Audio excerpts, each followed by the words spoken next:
अमेरिकी राष्ट्रपति Joe Biden और प्रथम महिला जिल बाइडेन के निमंत्रण पर प्रधानमंत्री नरेंद्र मोदी 22 जून को अमेरिका जाने वाले हैं। इससे पहले व्हाइट हाउस ने सोमवार को भारत के बारे में एक बयान जारी किया। भारतीय लोकतंत्र पर सवाल उठाने वालों को करारा जवाब देते हुए अमेरिका ने कहा कि प्रधानमंत्री मोदी के शासनकाल में भारत एक जीवंत लोकतंत्र है और अगर किसी को भी इस पर शक है तो वो दिल्ली जाकर खुद इसे देख सकता है। व्हाइट हाउस ने भारत में लोकतंत्र की चिंताओं को खारिज कर दिया। व्हाइट हाउस का बयान ऐसे वक्त में आया है जब राहुल गांधी अमेरिका के न्यूयॉर्क शहर में मोदी सरकार पर बरस रहे हैं। इस बीच व्हाइट हाउस के प्रमुख जॉन किर्बी ने सोमवार को संवाददाता सम्मेलन में सवाल के जवाब में कहा, प्रधानमंत्री मोदी के शासनकाल में भारत एक जीवंत लोकतंत्र है। कोई भी जिससे इस बात का शक है वो नई दिल्ली जाकर इसे अपनी आंखों से देख सकता है और निश्चित रूप से मैं उम्मीद करता हूं कि लोकतांत्रिक संस्थानों की ताकत और स्वास्थ्य चर्चा का हिस्सा होगा। प्रधानमंत्री मोदी इस महीने के अंत में अमेरिका की राजकीय यात्रा पर होंगे। अमेरिकी राष्ट्रपति जो बाइडेन और प्रथम महिला जिल बाइडेन आधिकारिक राजकीय यात्रा के लिए प्रधानमंत्री मोदी की मेजबानी करेंगे।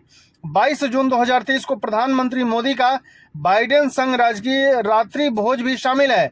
राजकीय रात्रि भोज के निमंत्रण के पीछे के कारण के बारे में पूछे जाने पर किर्बी ने कहा कि भारत कई स्तरों पर संयुक्त राज्य अमेरिका के साथ एक मजबूत भागीदार है।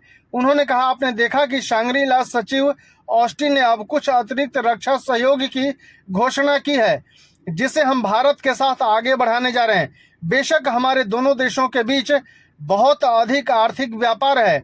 भारत एक पैसिफिक क्वाड के सदस्य और इंडो पैसिफिक सुरक्षा के संबंध में एक प्रमुख मित्र और भागीदार है।